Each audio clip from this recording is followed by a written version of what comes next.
একজন মুমিনের সবচেয়ে বড় দৌলত হলো তার ঈমান। ঈমানের চাইতে বড় দৌলত আর নাই। তার মুখে বিশ্বাসের সাথে উচ্চারিত হতে হবে। ঈমানের বহু শাখা প্রশাখার মধ্যে শ্রেষ্ঠ শাখা হলো লা ইলাহা ইল্লাল্লাহ।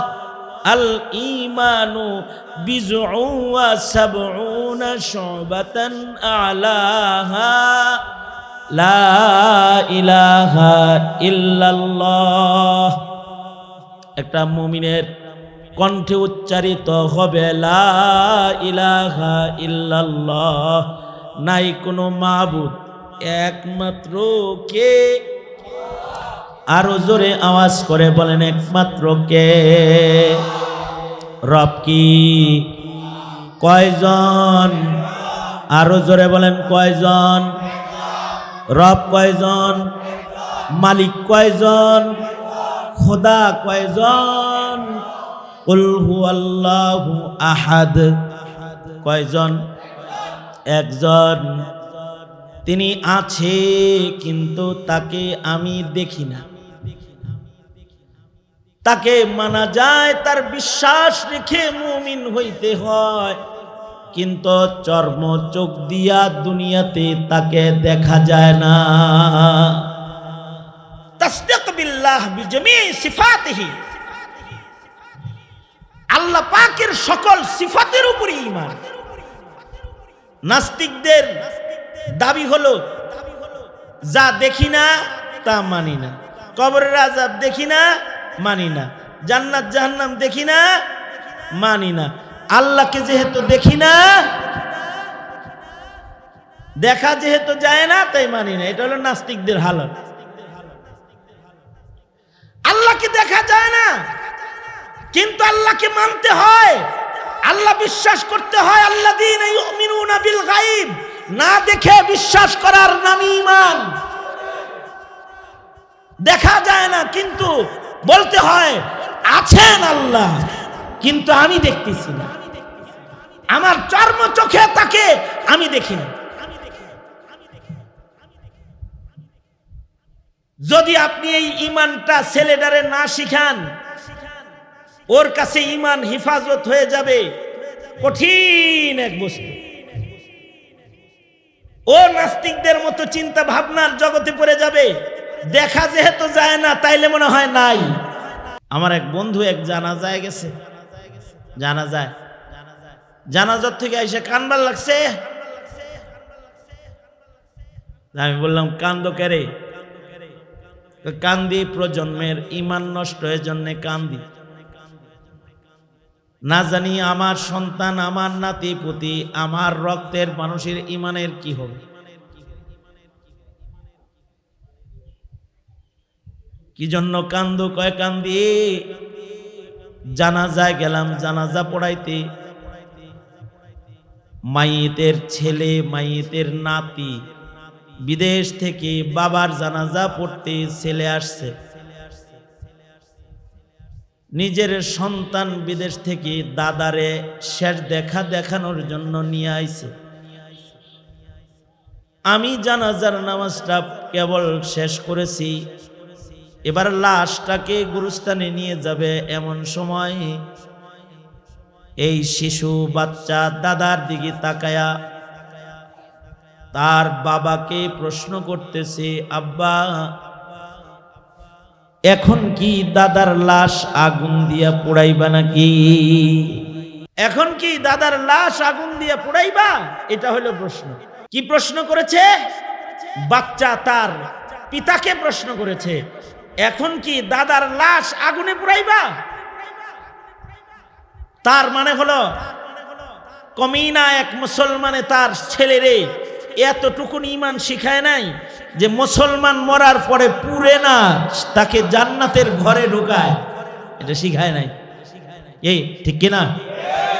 মুসলমান মরলে যে তারে পুরা দেয় না, তাকে কই দেয়? জান্নাতের ঘরে দেয়, আতর গোলাপে সাজায়া। এই শিক্ষাটাও নিজের ছেলেরে দেয় নাই। অর্থাৎ নিজের সন্তানকে গুরুস্থানও চিনায় নাই, শ্মশানও চিনায় নাই। এখনকার ছেলেরা মসজিদের মর্যাদাও বুঝে না, আর পূজার মণ্ডপ ঘরের ক্ষতিও বুঝে না। কথা বলেন ঠিক না? এ কারণে মুসলিম ছেলেরা গিয়ে, মুসলিম সন্তানরা এখন মসজিদে না গেলেও পূজায় যায় বসে থাকে। পূজায় মুসলমান যায় বসে থাকে, অর্থাৎ কবরও চিনে না, শ্মশানও চিনে না, মসজিদও চিনে না, ঈদগাহও চিনে না, পূজাও চিনে না। কোথায় কি লাভ, কোথায় কি ক্ষতি তাও জানে না। অথচ এই জানা, এই বিশ্বাসগুলো যদি কারোর ঠিক না হয় তাহলে তার ঈমান নষ্ট হয়ে যায়। আমার যুবক ভাইরা, তোমরা যারা আসছো, তোমরা তো কিছু মক্তব পড়ছ, কিন্তু তোমার ঘরের সন্তান মক্তব খুঁজে পাবে না, মাদ্রাসা খুঁজে পাবে না। কেজি স্কুলে পড়তে পড়তে তার দিন শেষ, তার সকাল বেলার আল্লাহ রসুল চিনা শেষ। তোমার সন্তান এক সময় তোমাকে প্রশ্ন করবে গুরুস্থান কি, কি উত্তর দিবা? তখন ছেলে বাবাকে বলে, আব্বা এখন কি আমগর দাদারে আগুনে জ্বালাইবা? নাউজুবিল্লাহ, জোরে করে বলেন। তার মানে মুসলমানের ছেলে নিজের দাদাকে যে গুরুস্থানে দাফন করা হয় এটা জানে না। মুসলিম দাফন হয় কেবলামুখী কবরস্থানে, এটা জানে না।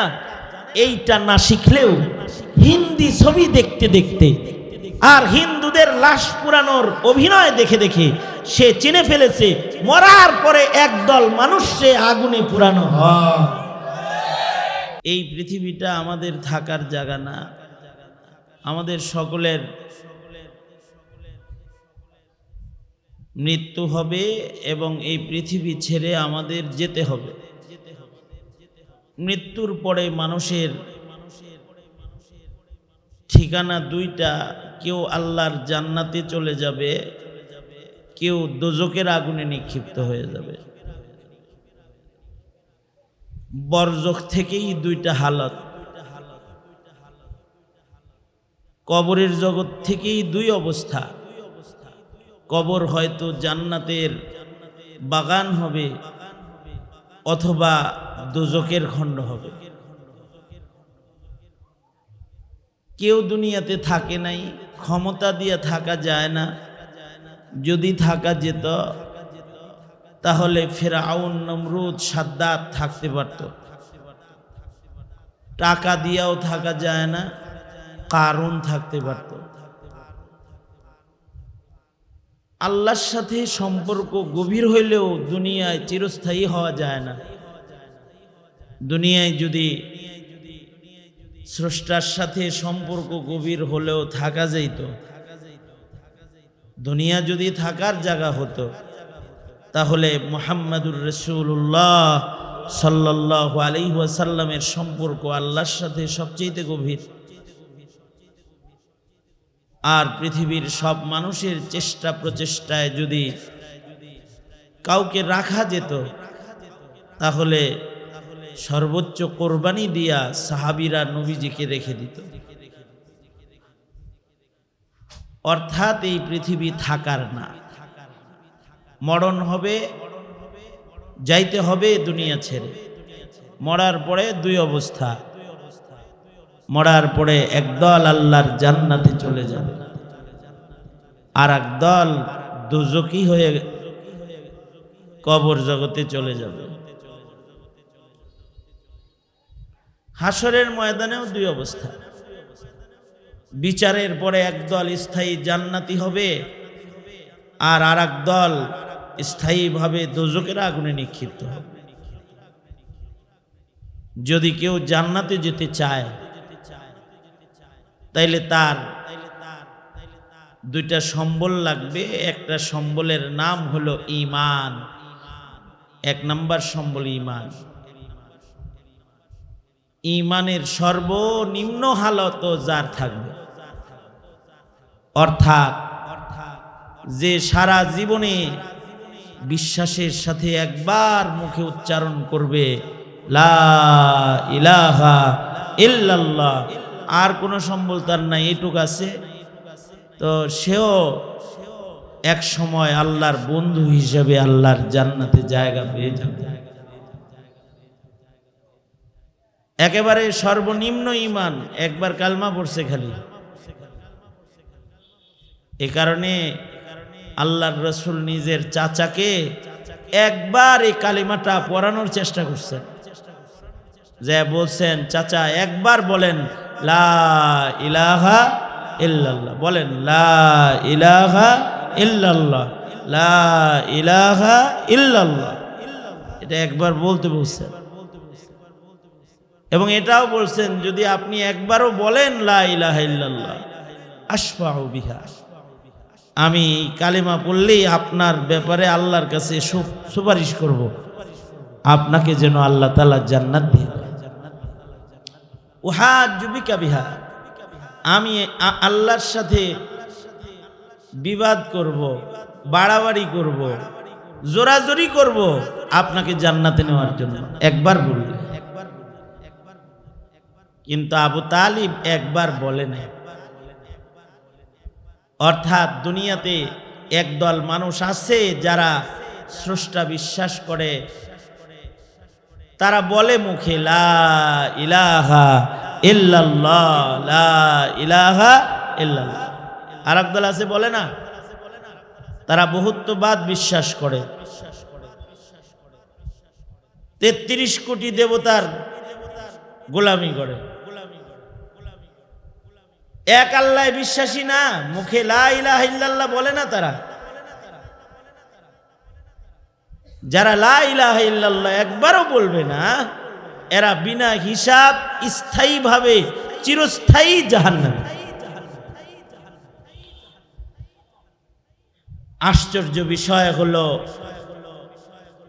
সময়ে কিছু মানুষের জন্মগ্রহণ হয় মুখে লা ইলাহা ইল্লাল্লাহ, কিন্তু তারা এই কালিমার আদর্শের উপরে তাদের মরণ হয় না।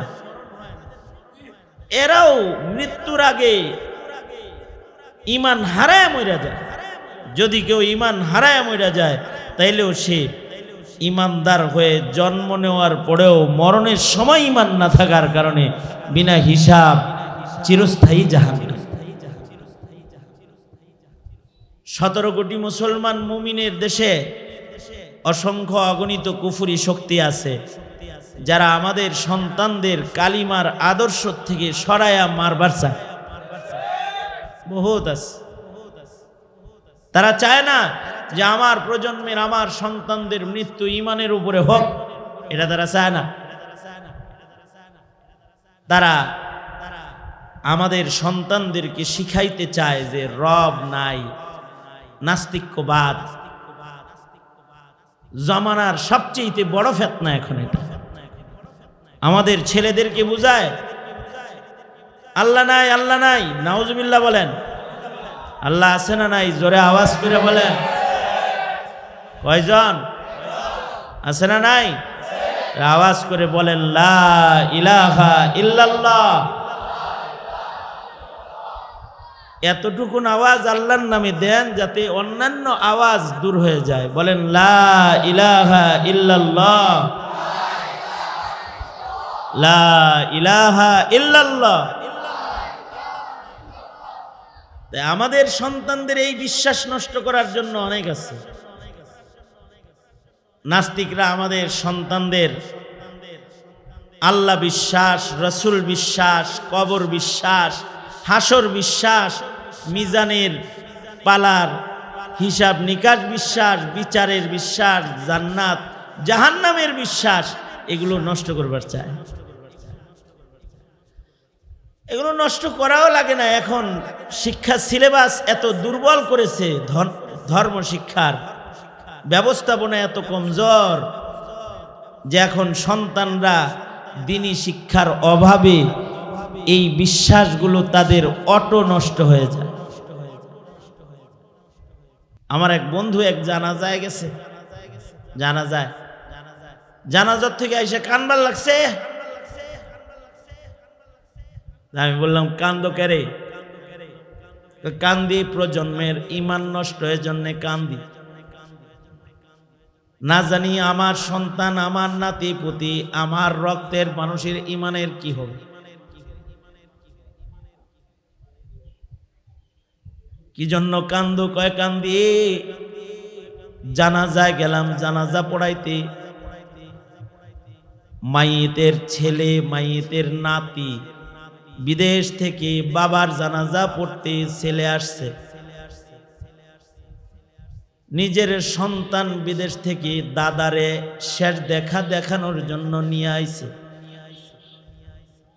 আমি জানাজার নামাজটা কেবল শেষ করেছি, এবার লাশটাকে গুরুস্থানে নিয়ে যাবে এমন সময় এই শিশু বাচ্চা দাদার দিকে তাকায়া তার বাবাকে প্রশ্ন করতেছে, আব্বা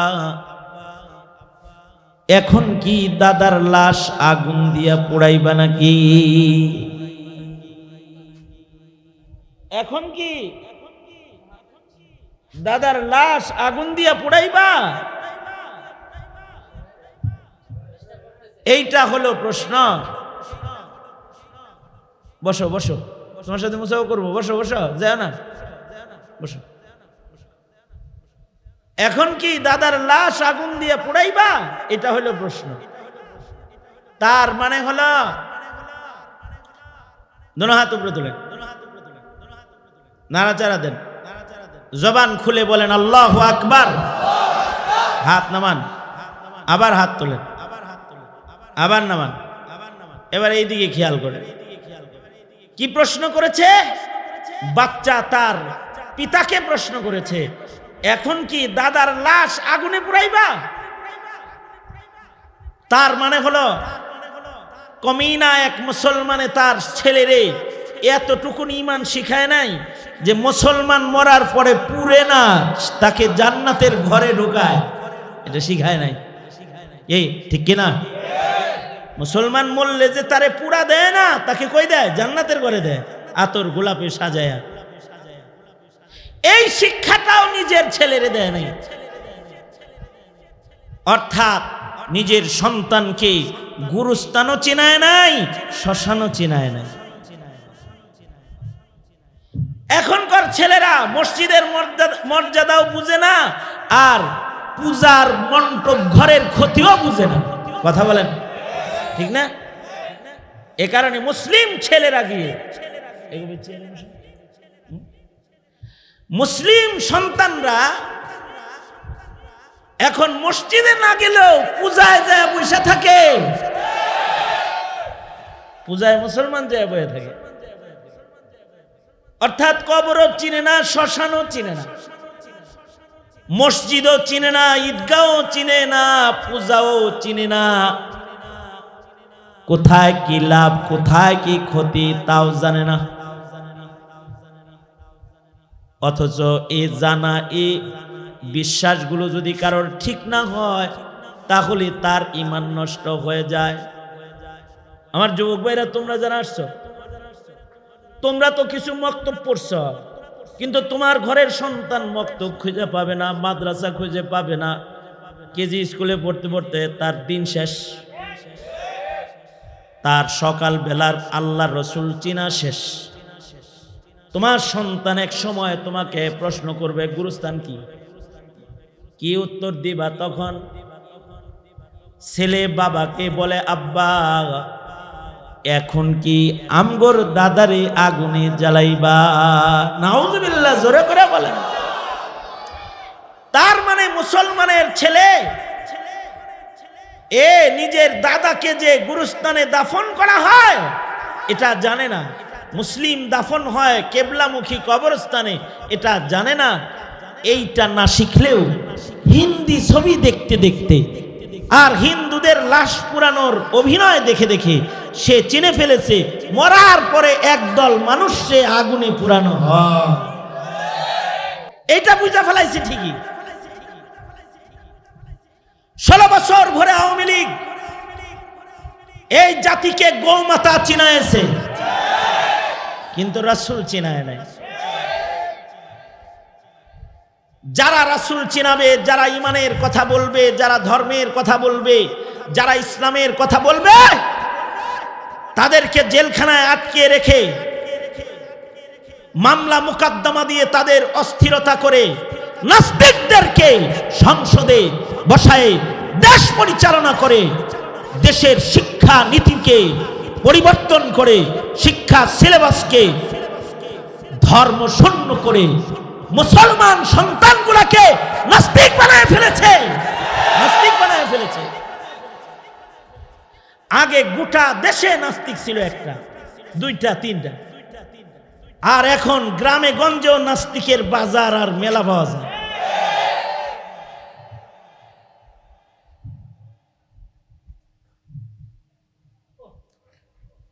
কি পরিমাণ ক্ষতি প্রজন্মের হয়েছে এটা কখনো চিন্তাই করতেছি না যে তার ইমানের কি দশা। বাপেরা এখন চিন্তা করে মইরা যামু, ছেলেটারে একটা বাড়ি করে দিয়ে যাই মুরাদনগর শহরে অথবা কুমিল্লা শহরে অথবা মেন রোডের পারে, অথবা তার জন্য একটা বিজনেস খুলে দিয়ে যাই।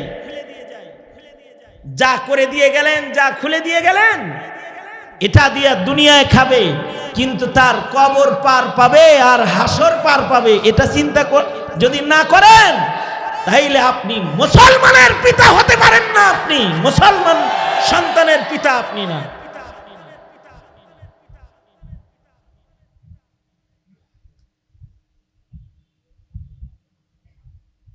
যদি একটা ছেলে এই প্রশ্ন করতে পারে যে তার দাদার লাশ কি পোড়ানো হবে, তাহলে এই সন্তানের মনে আরো কিছু প্রশ্ন আসাটা তো এটা খুব স্বাভাবিক বিষয়। জান্নাত আছে না নাই, কবরে লাশ আগুনে জ্বলবো না বাগানে থাকবো, এই সমস্ত প্রশ্ন তার, এগুলো তো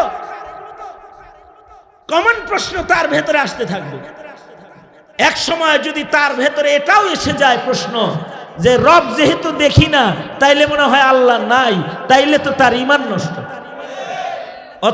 অথচ সে জন্মের পরে শুনেছে কানে লা ইলাহা ইল্লাল্লাহ, আশহাদু আল্লা ইলাহা ইল্লাল্লাহ, আযান ইকামতে তার কানে তাওহীদ প্রবেশ করানো হয়েছিল। এ কারণে একজন মুমিনের সবচেয়ে বড় দৌলত হলো তার ঈমান। ঈমানের চাইতে বড় দৌলত আর নাই। তার মুখে বিশ্বাসের সাথে উচ্চারিত হতে হবে। ঈমানের বহু শাখা প্রশাখার মধ্যে শ্রেষ্ঠ শাখা হলো লা ইলাহা ইল্লাল্লাহ। আল ঈমানু বিজউ ওয়া সাবউনা শুবাতান আলাহা লা ইলাহা ইল্লাল্লাহ। একটা মুমিনের কণ্ঠে উচ্চারিত হবে লা ইলাহা ইল্লাল্লাহ, নাই কোনো মাবুদ একমাত্র কে। আরো জোরে আওয়াজ করে বলেন একমাত্র কে। রব কি? কয়জন? আরো জোরে বলেন কয়জন? রব কয়জন? মালিক কয়জন? খোদা কয়জন? কুল হুয়াল্লাহু আহাদ কয়জন? একজন। তিনি আছে কিন্তু তাকে আমি দেখি না। তাকে মানা যায়, তার বিশ্বাস রেখে মুমিন হইতে হয়, কিন্তু চর্ম চোখ দিয়া দুনিয়াতে তাকে দেখা যায় না। তাসদীক বিল্লাহ বিজামি সিফাতিহি, আল্লাহ পাকের সকল সিফাতের উপরে ঈমান। নাস্তিকদের দাবি হলো যা দেখি না তা মানি না, কবরের আযাব দেখি না মানি না, জান্নাত জাহান্নাম দেখি না মানি না, আল্লাহকে যেহেতু দেখি না, দেখা যেহেতু যায় না তাই মানি না। এটা হলো নাস্তিকদের হালত। আল্লাহকে দেখা যায় না, কিন্তু আল্লাহকে মানতে হয়, আল্লাহ বিশ্বাস করতে হয়। আল্লাযীনা ইউমিনুনা বিল গায়ব, না দেখে বিশ্বাস করার নামই ঈমান। দেখা যায় না কিন্তু বলতে হয় আছেন আল্লাহ, কিন্তু আমি দেখতেছি না, আমার চর্ম চোখে তাকে আমি দেখি না। যদি আপনি এই ঈমানটা ছেলেটারে না শিখান, ওর কাছে ঈমান হিফাজত হয়ে যাবে কঠিন এক বস্তু। ও নাস্তিকদের মতো চিন্তা ভাবনার জগতে পড়ে যাবে। দেখা যেহেতু যায় না তাইলে মনে হয় নাই।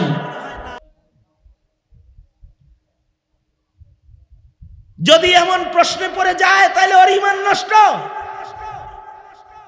অথচ আল্লাহ তো দূরের কথা, আল্লাহর সৃষ্টির ভেতরেও এমন বহু কিছু আছে যেটা মানতে হয় কিন্তু সেটাকে দেখা যায় না। যেমন রূহ, আল্লাহ পাকের নির্দেশ,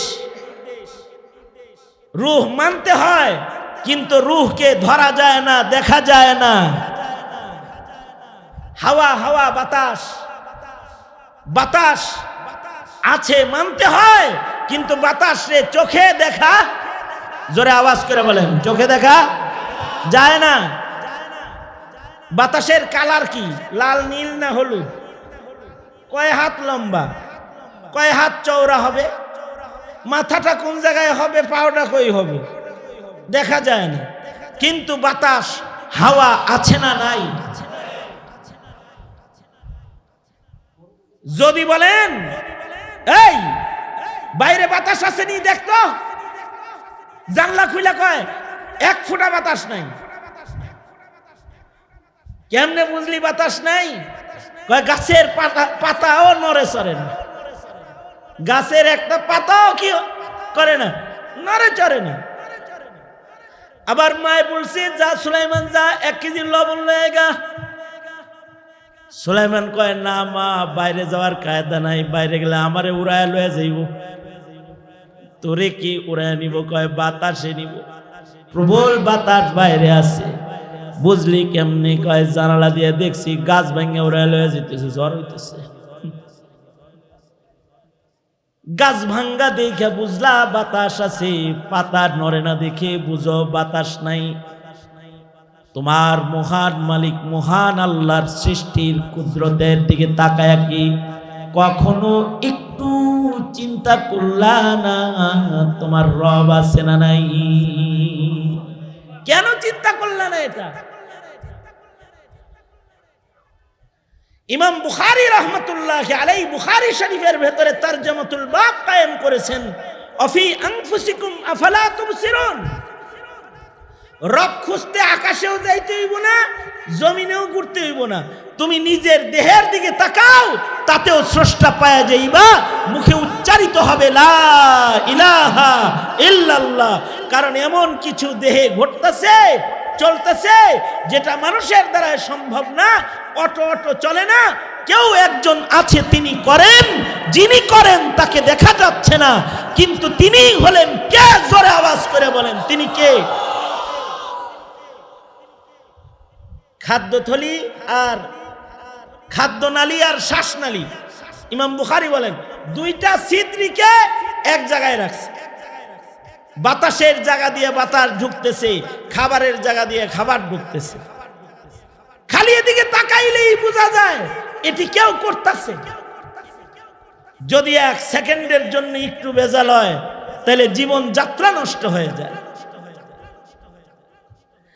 কারি তৈয়ব সাহেব রহমতুল্লাহি আলাইহি উনি বলেন সারা দুনিয়ার বিজ্ঞান মিলা কয়েকটা ধাতুরে এক জায়গায় করতে পারে না। সারা দুনিয়ার বিজ্ঞান মিলাও কয়েকটা ধাতুকে একত্রিত করতে পারে না। যেমন ওই যে বিড়ি ধরায় যে টিপ দিয়া এটা হেডে কি কয়, হ্যাঁ, মেসলাইট। এই মেসলাইটের ভিতরে কি আছে জানেন? বাতাস আছে, পানি আছে। টিপ দিলেই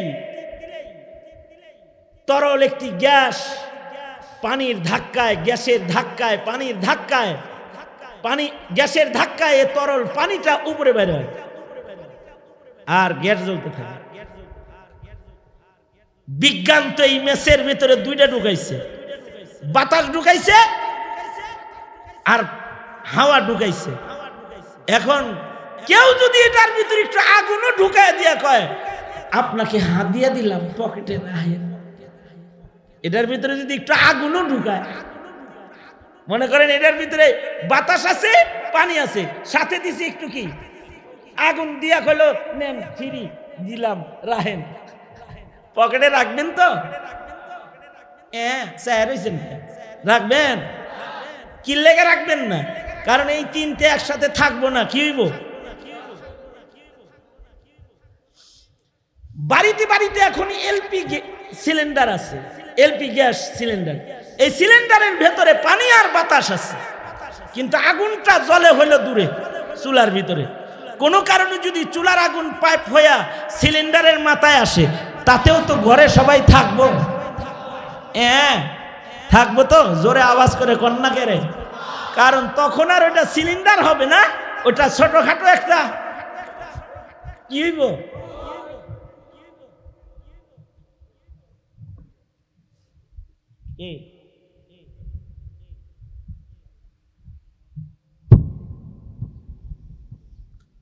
এটা ছোটখাটো একটা বোমায় পরিণত হবে। কারণ কি? বিজ্ঞানী তিন জিনিসকে একত্রিত করতে পারতেছে না। কিন্তু কারি তৈয়ব সাহেব রহমতুল্লাহ আলাইহি বলে, সুবহানাল্লাহ বলার লেগে রেডি হয়ে বহেন, আগেই কইেন না। কারি তৈয়ব সাহেব রহমতুল্লাহ আলাইহি বলে, মানুষের এই বোমাটা আল্লাহ 4 ধাতু দিয়ে বানাইল। এইখানে 4 জিনিস একসাথে করে রাখছে আল্লাহ। 100 ঊর্ধ্ব বয়স হওয়ার পরেও শর্ট সার্কিটে কোনো সময় এটা ব্রাস্টাস হয় না। আগুন আছে, পানি আছে, বাতাস আছে, মাটি আছে, 4টারে এক জায়গায় কইরা আল্লাহ তাআলা এই মানুষটারে চালাইতাছে। যদি খালি এটা দুনিয়ার কোনো বিজ্ঞানীর বানানো রোবট হতো, তাহলে জামাই বউর লগে শুয়ে থাকতো না। হঠাৎ যদি সার্কিট গন্ডগোল হইয়া সন্তান পিতার বুকে শুইতো না, আব্বা আই লাভ ইউ দূরের থেকেই কও, আবার জাতাজাতি করবা, কোনে জাতা লাইগা কি ব্লাস্ট হইব, সমস্যা। কিন্তু এই বোমাটা বানাইছে একজন, তিনি কে? জোরে আওয়াজ করে বলেন। যেটা মরণ পর্যন্ত ব্লাস্ট নাই, 4 ধাতু মিশ্রণে কোনো দুর্ঘটনা নাই।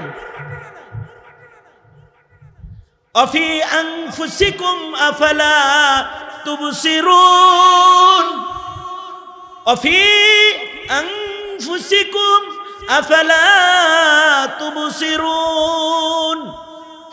আল্লাহ বলেন, বান্দা তুমি তোমার নিজের দিকে একটু খেয়াল করে তাকায় দেখো। দেখো না কেন রে বান্দা? দেখো তাকাইয়া। তুমি যদি খালি নিজের দেহের দিকেও একটু নজর করে তাকাও, আর তোমাকে কে বানায়েছে, তোমাকে যে মহান রব্বুল আলামিন বানায়েছে, এটা যদি তুমি খালি একটু চিন্তা করো, আর যদি তুমি তোমার রবের সৃষ্টি নজর করে তাকায় দেখো, তাহলে রবের সৃষ্টির দিকে তাকাইলে জবান দিয়া উচ্চারিত হবে লা ইলাহা ইল্লাল্লাহ। কিন্তু মানুষকে এই ভাবনার জগৎ থেকে সরায়া, গুনাহের ভাবনার ভেতরে ঢুকায়া, আল্লাহ পাকের গোলামি থেকে বান্দাকে সরায়া করে নাস্তিকরা ঢুকায়া দিয়া মুসলিম সন্তানকে রবের বিশ্বাস নষ্ট করে রবের গোলামি থেকে দূরে সরায় দিতেছে। মুসলিম সমাজের পিতারা একটু চিন্তা করলো না যে আমার সন্তানের ইমানের কি অবস্থা, তার সন্তানটা যে আল্লাহ মানে না, এটা সে ভাবেও না, বুঝেও না। আমাদের শয়তান সরকার ওখানে কথা কয় কে? হেই, ওখানে কথা কয় কে? কে কথা কয়?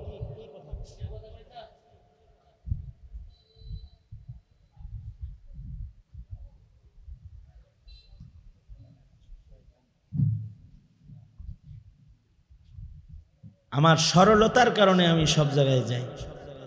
আমার সরলতাকে আমার দুর্বলতা মনে করা যায়, ঠিক না? আমি যাদেরকে মহব্বত করি তারা বললে আমি অনেক সময় 10 জন বসে এমন মাহফিলে যায় বয়ান শুরু করি। আমার এই শরাফতকে আমার দুর্বলতা ভাবা যাবে না।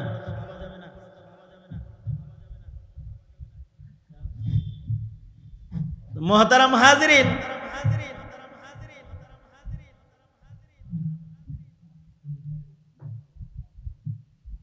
আমাদের দেশের শিক্ষা ব্যবস্থার চরম ধস নেমেছে।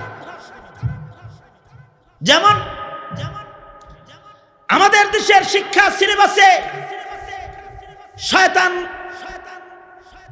জালেম সরকার গোমাতা প্রবেশ করায়েছে, ডারউইনের ভ্রান্ত মতবাদ আমাদের সন্তানদেরকে পড়ায়েছে, ট্রান্সজেন্ডার পড়ায়েছে আমাদের ছেলেদেরকে। এগুলো দিয়ে কি শিখাইতে চায় আপনার ছেলে মেয়েকে? চিন্তা করছেন কখনো? আপনার ছেলেকে ডারউইনের ভ্রান্ত মতবাদ পড়াইছে, পড়াইয়া আপনার ছেলেকে বুঝানোর চেষ্টা করেছে যে তুই মানুষের বাচ্চা না, তুই আস্তে একটা বান্দরের বাচ্চা। এইটা বুঝানোর চেষ্টা করেছে। প্রাণী বিজ্ঞান পড়াইয়া মানুষের ঈমান নষ্ট করার পায় তারা করেছে। পড়াইছে প্রাণী বিজ্ঞান, কিন্তু আক্রমণ করেছে মুসলমানের ঈমানের উপরে। কোথায় মুসলমান আদমের সন্তান, তাকে বানাইছে বান্দরের সন্তান। কেউ কেউ পয়রা টয়রা মনে করে হায় হায় আমি তো একটা বান্দর। এইটা পড়াইলো। আমাদের আকাবিররাও প্রাণী বিজ্ঞান লিখেছে।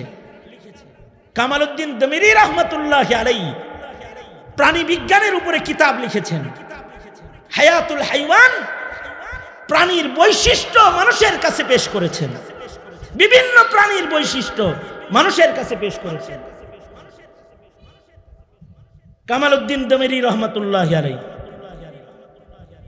এই যে প্রাণীর বৈশিষ্ট্য পেশ করলেন, দুনিয়ার কত প্রাণীর বৈশিষ্ট্য যে উনি উনার কিতাবে আনছেন।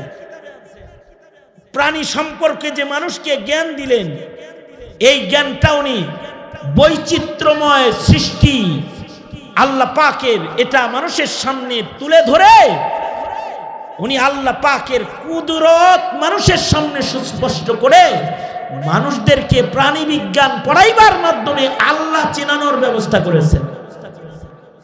দেখো এই কুদরত, এটা স্রষ্টা ছাড়া সম্ভব না। এ কারণে উনি প্রাণী বিজ্ঞানের উপরে কিতাব লিখছেন। এই প্রাণী বিজ্ঞানের কিতাব হায়াতুল হাইওয়ানে কবুতর সম্পর্কে একটি তথ্য কামালউদ্দিন দমিরি আনছেন কবুতর সম্পর্কে। সেটা হলো কবুতর যখন তার বাচ্চা হয়, বাচ্চা হওয়ার পরে 3 দিন পর্যন্ত কবুতর তার বাচ্চাগুলাকে পাহারা দেয়, লাগাতার 3 দিন। এই 3 দিনের ভেতরে বাচ্চার মুখে খাবার দেয় না, পাহারা দেয়। এই পাহারা দিয়া এই 3 দিন ভৈরা বাচ্চাটাকে কবুতরে করেটা কি? কামালউদ্দিন দমিরি রহমতুল্লাহ আলাইহি বলেন, কবুতর জন্মের পরে ওর পাকস্থলীটা টিউবের মতো এরকম লাগা থাকে। টিউব যে এরকম বাতাস না দিলে লেগে থাকে, বাতাস দিলে খুলে। কবুতরের বাচ্চার পাকস্থলী এরকম বন্ধ থাকে। মায় জানে আমার সন্তানের পাকস্থলী বন্ধ, এখানে খানা গুতাগুতি করে লাভ নাই। 3 দিন বড় কবুতর মা তার বাচ্চাগুলার মুখের ভেতরে শ্বাস ছাড়তে থাকে, টানতে থাকে, বাতাস দিতে থাকে, আর সন্তানের বন্ধ পাকস্থলীটাকে খুলতে থাকে। 3 দিন পরে বাচ্চার পাকস্থলী যখন খুলে যায়, তখন মা তার সন্তানকে খাবার এনে ঠোঁটে উঠায়া দিয়া কয় এবার খায়। এবার প্রশ্ন হলো, এই কবুতর কোন ইউনিভার্সিটিতে পড়েছে? কোন প্রফেসরের লেকচার শুনে এই পদ্ধতি সে শিক্ষা গ্রহণ করেছে, অথবা কোন বই পড়ে তার এই জ্ঞান অর্জন হয়েছে, এ সকল প্রশ্নের উত্তর তুমি দিতে পারবে না।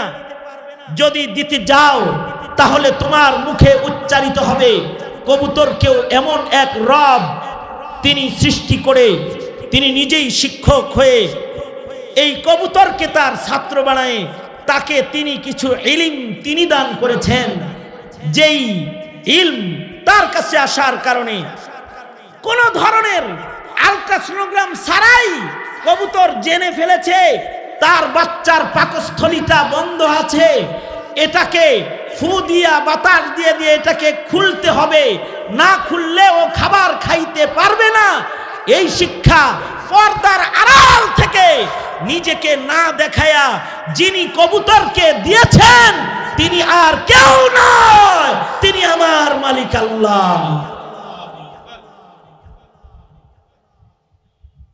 একটা মুমিনকে যদি তার ঈমান এভাবে ঠিক করে না দেয়া হয় তাহলে সে নাস্তিকের মিছিলে যোগদান করবে, তার মুখেও আল্লাহর বিরুদ্ধে কথা শোভা পেয়ে যাবে। মুসলিম ঘরে জন্মগ্রহণ করে যদি তাকে একটু রাসূল না চিনাও, তাহলে ভারত যখন নবীর উপরে আঘাত করবে সে চুপ করে বসে থাকবে। তাকে যদি কবর হাসর না চিনাও, কবর পথের যাত্রী হবে কিন্তু সম্বলবিহীন খালি হাত কাফন পরে কবরের দরজায় যায় খাড়া হয়ে যাবে।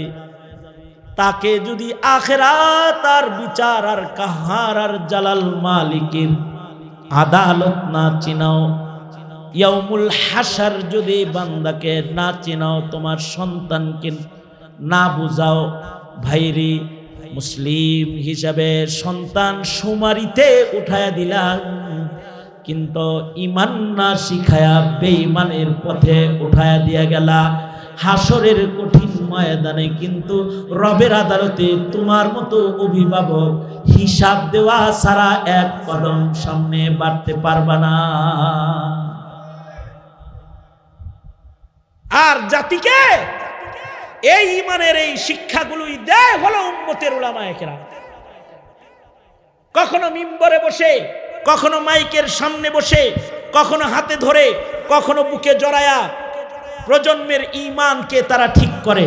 নাস্তিকের দোসর যারা এ দেশে মুসলমানের দুশ্মন হয়ে মুসলিম সমাজে যারা বসবাস করে, ওরা বুঝে ফেলে যে এরা যদি বাইরে থাকে এদের ঈমান নষ্ট করা যাবে না, তখনই আলেমকে জেলখানায় বন্দী করে, তাদেরকে আটকায় রাখে, তাদের ওয়াজ মাহফিলে বাধা হয়। এই 3 মাস আগের কথা, ওয়াজ মাহফিল করতে হলে থানার ওসির পারমিশন লেগেছে। ইমানের কথা বলবে, ধর্মের কথা বলবে, এর জন্য ওসি সাহেবরে তেল মাখানো লেগেছে। কেন লাগবে? আমার সন্তানের ইমান আমি ঠিক করব, এর জন্য ওসির পারমিশন লাগবে? যারা এদেশে অপরাধ রাজ্য করে তারা মুক্ত, আর ওয়াজ মাহফিল মসজিদের মিম্বরকে আটকায় দেওয়া হয়েছিল। হিন্দুত্ববাদ প্রতিষ্ঠার চেষ্টা 16 বছর ভরে আওয়ামী লীগ করেছে। এদেশের আলেমদের উপরে মিথ্যা মামলার মাধ্যমে অত্যাচার করেছে। মাদ্রাসাগুলোর উপরে বিভিন্ন ধরনের তালিকা করে, মাদ্রাসার তালিকা আর হিসাব এগুলা করেছে। এমপি মন্ত্রীরা দেশের সম্পদ লুট করে দেশটাকে দেউলিয়া বানায়েছে, তার হিসাব নিকাশ নেয় নাই। এ দুঃখ রাখার জায়গা নাই। সুতরাং রাষ্ট্রের দিকে তাকায় থাকলে আপনার সন্তানের ঈমান বাঁচবে না। আপনার ঘরে যদি 14 জন 12 জন সদস্য থাকে, তাহলে আপনি 14 জন 12 জনের সরকার, আপনি আপনার ঘরের প্রধান উপদেষ্টা, আপনি আপনার ঘরের প্রধানমন্ত্রী, আপনি আপনার ঘরের প্রেসিডেন্ট, আপনি আপনার ঘরের স্বরাষ্ট্রমন্ত্রী, আপনি আপনার ঘর ঠিক করেন, জাতির ঈমান বাঁচান। মুসলিম সমাজের ঈমানকে জাগ্রত করতে হলে মাদ্রাসা জিন্দা রাখতে হবে। কথা বলেন ঠিক না ঠিক জোরে বলেন। সুতরাং মাদ্রাসার সাথে থাকবেন তো, আলেমদের সাথে থাকবেন তো ইনশাআল্লাহ।